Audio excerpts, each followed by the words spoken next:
Encounter हुआ है और पुलिस ने एनकाउंटर किया है। बड़ी खबर, गैंगस्टर अमन जिसका एनकाउंटर हो गया है। कई मामले इस पर दर्ज थे, काफी समय से इसकी तलाश भी थी। गैंगस्टर अमन साहब को रायपुर से झारखंड पुलिस अपने साथ ले गई और आपको बता दें कि बड़ी खबर आ रही है इस बीच कि पुलिस ने एनकाउंटर कर दिया है। 7 मार्च को रांची में दिन दहाड़े बदमाश एक कोयला कारोबारी को गोली मारकर फरार हो गया था और लंबे समय से इस गैंगस्टर की तलाश भी थी। तलाश पूरी जब हुई, जब पुलिस ने इसे पकड़ा और लगातार इससे पूछताछ भी की जा रही थी, तो ज्यादा सहयोग भी नहीं कर रहा था। ये फायरिंग का काम जेल में बंद अमन साव के निर्देश पर उसके गुर्गे कर रहे हैं। इसी केस की पूछताछ के लिए झारखंड पुलिस गैंगस्टर अमन साव को लेने रायपुर पहुंची थी। अमन साव रायपुर में कारोबारी पर फायरिंग मामले में सेंट्रल जेल में बंद था, जिसे अब झारखंड ले जाया गया। लेकिन इस बीच जब वो भागने की कोशिश कर रहा था तो पुलिस को ये कदम उठाना पड़ा और एनकाउंटर में मारा गया अमन साव। बड़ी खबर आप तक पहुंचा रहे हैं। बड़ी खबर इस बीच, गैंगस्टर अमन साव जिस पर कई मामले दर्ज हैं और अब एनकाउंटर में मारा गया। गैंगस्टर अमन साव को रायपुर से झारखंड पुलिस अपने साथ ले गई। सोमवार को रायपुर के सेंट्रल जेल से पुलिस उसे लेकर झारखंड रवाना हुई। 7 मार्च को दरअसल रांची में दिन दहाड़े बदमाश एक कोयला कारोबारी को गोली मारकर फरार हो गए और अब बड़ी खबर यह आ रही है कि पुलिस ने एनकाउंटर किया और अमन साव का एनकाउंटर किया गया है।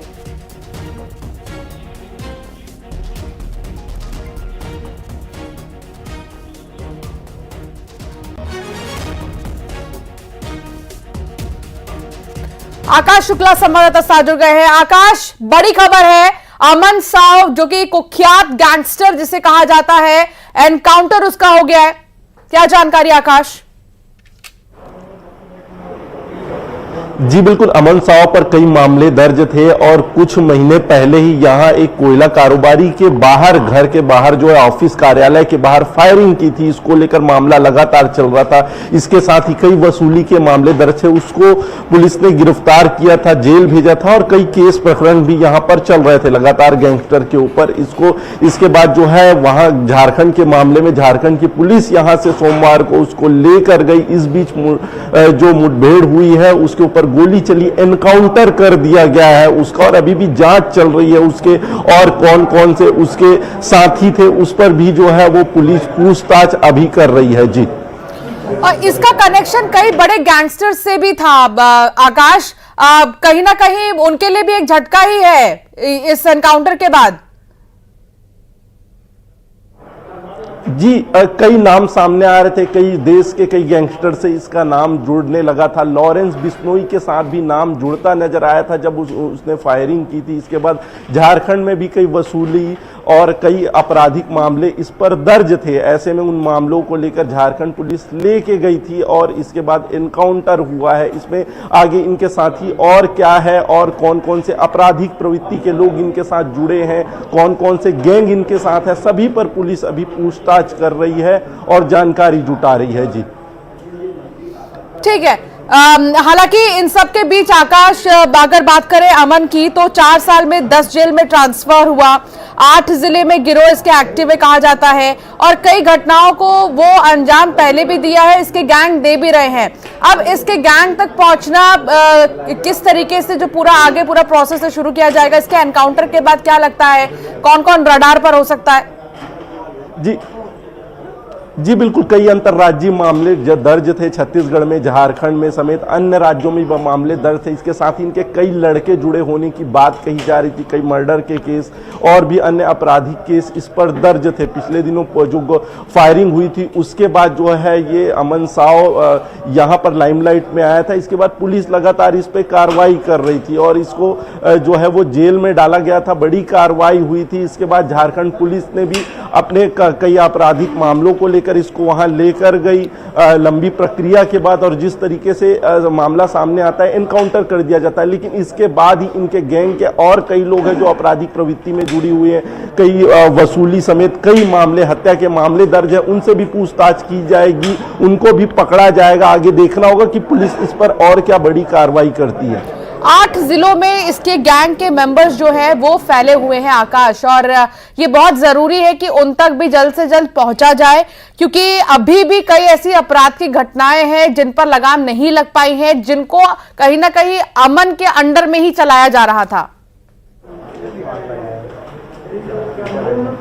जी बिल्कुल, ऐसे कई आपराधिक मामले हैं जिसको एक गैंग बनाकर जो है वो संचालित किया जा रहा था। वसूली, धमकी देना, मर्डर जैसे मामले, रेप जैसे मामले दर्ज थे, इसके लूटपाट के मामले दर्ज थे। तो कई प्रकरण जो है वो दर्ज किए गए थे, झारखंड में भी दर्ज किए थे। और कुख्यात जो है वो गैंगस्टर था, कई बड़े गैंगस्टर के साथ नाम लगातार जुड़ रहे थे। तो ऐसे में इनका और कारोबार क्या था, क्या काम था, ये सभी चीजों को पुलिस खंगालेगी, आगे कार्रवाई करेगी और इस पर एक बड़ा खुलासा आगे भी होगा।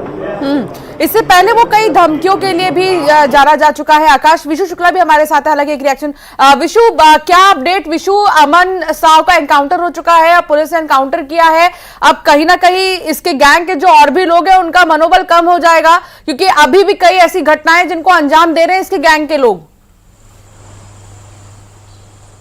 जी बिल्कुल अंशिका, एक बड़े गैंगस्टर की जो है मुठभेड़ में जो है वो मौत हुई है। आपको बता दें कि झारखंड पुलिस इसको जब ले जा रही थी उस समय दुर्घटनाग्रस्त वाहन हो गया था। उसके बाद जो है अमन साहू भागने की कोशिश कर रहा था और पुलिस का हथियार छीनकर उन्हीं पर फायरिंग कर रहा था। और जवाबी कार्रवाई में जब पुलिस ने फायर किया तो उसके बाद जो है वो मुठभेड़ में अमन साहू मारा गया है।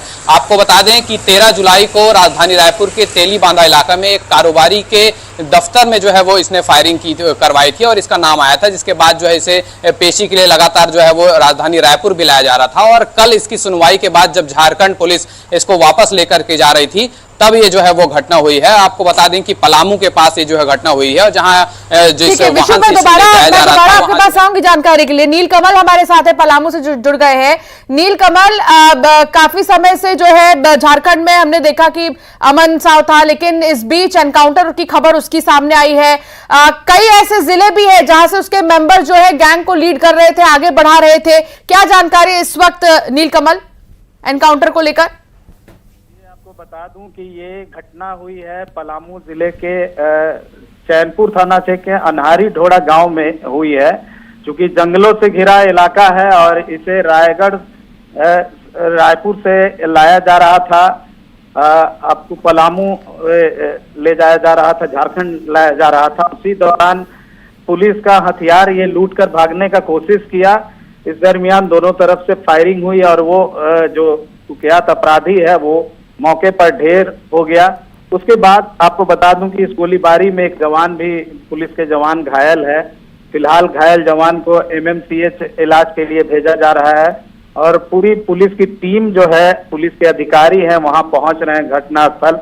चूंकि ये पूरा जंगलों से घिरा इलाका है और इसी का फायदा उठाने का प्रयास अमन साहू द्वारा किया जा रहा था, लेकिन मौके पर ही पुलिस ने उसे ढेर कर दिया है। और उसके बाद जो प्रक्रिया होती है पुलिस की वो शुरू हो गई है। खुद मौके पर पलामू SP रेशमा रमेशन पहुंची हुई है और भी पुलिस की टीम वहां पहुंची हुई है और पूरी घटना की जानकारी ली जा रही है। जी इससे पहले 2022 की अगर बात करें तो 17 सितंबर 2022 में पलामू जेल में ट्रांसफर किया गया था।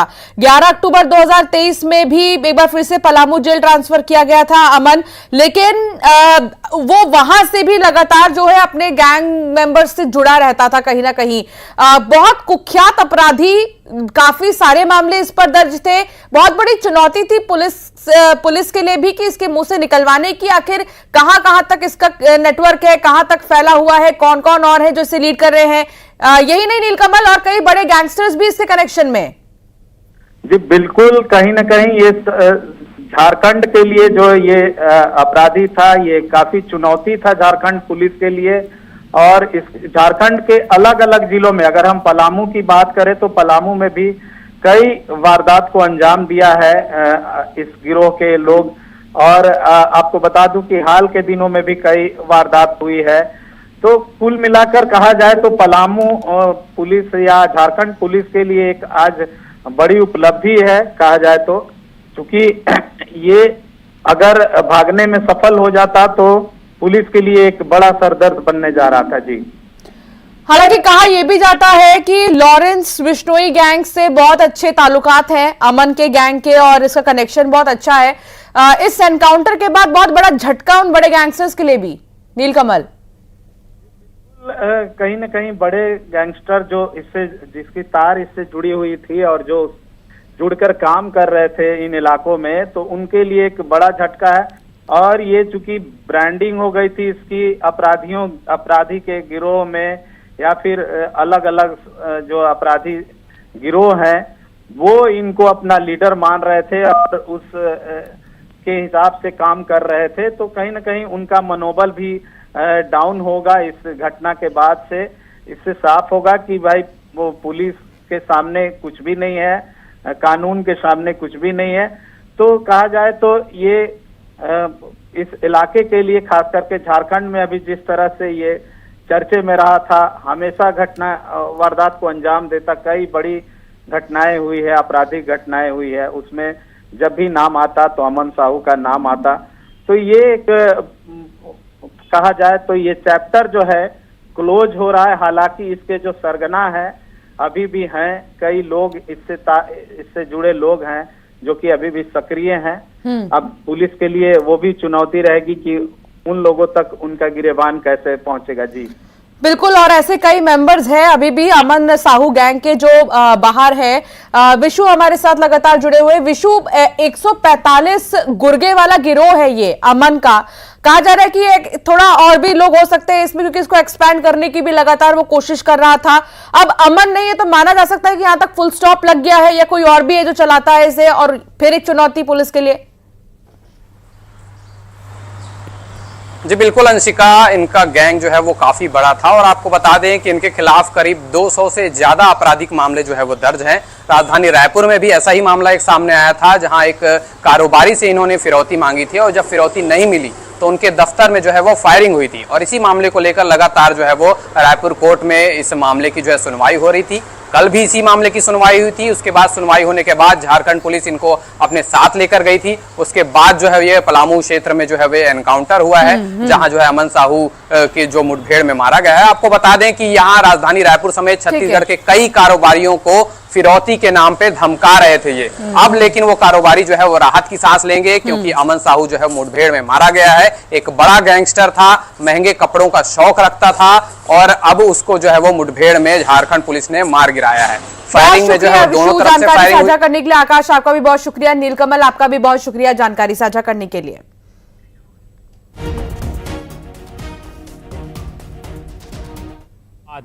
अब रायपुर के जेल से जा रहा है और झारखंड की पुलिस यहाँ पर मौजूद है और 12 तारीख को 12 मार्च को एटीएस कोर्ट में पेशी होगी। और आप देखिए कि इसको अक्टूबर में रायपुर लाया गया था। रायपुर में 2 मामले दर्ज हैं। पहला गंज थाना में जहां डकैती बनाने की योजना थी, और उसके बाद तेलीबांधा थाना क्षेत्र में एक फायरिंग के मामले में पूछताछ के लिए यहां पर लाया गया है। और गैंगस्टर अमन साहू, देखिए आप, झारखंड पासिंग है। मैं अपने सहयोगी राजेंद्र जी को कहूंगा कि दिखाए, झारखंड की पासिंग गाड़ी है और आप देखिए गाड़ी की जो पहली सीट है वहां पर अमन साहू बैठा हुआ है। अक्टूबर में रायपुर की पुलिस ने उसे झारखंड से लाया था और 2 मामले यहाँ पर दर्ज है। उसमें सुनवाई अलग से कोर्ट में पृथक से चल रही है। पर झारखंड की पासिंग जो गाड़ी है उसमें यहाँ पर वो मौजूद हैं और आप देख सकते हैं कि इस बीच में बैठा है अमन साहू और पूरी कड़ी सुरक्षा व्यवस्था के बीच झारखंड की पुलिस है उन्हें ले जा रही है। और ये कहा जा सकता है कि झारखंड पुलिस लंबे समय के बाद, लगभग 6 महीने बाद उसे ले जा रही है। कई मामलों की सुनवाई है अब उस पर होने। और फिलहाल बुलेटिन में इतना ही। आप बने रहिए न्यूज़ 18 के साथ।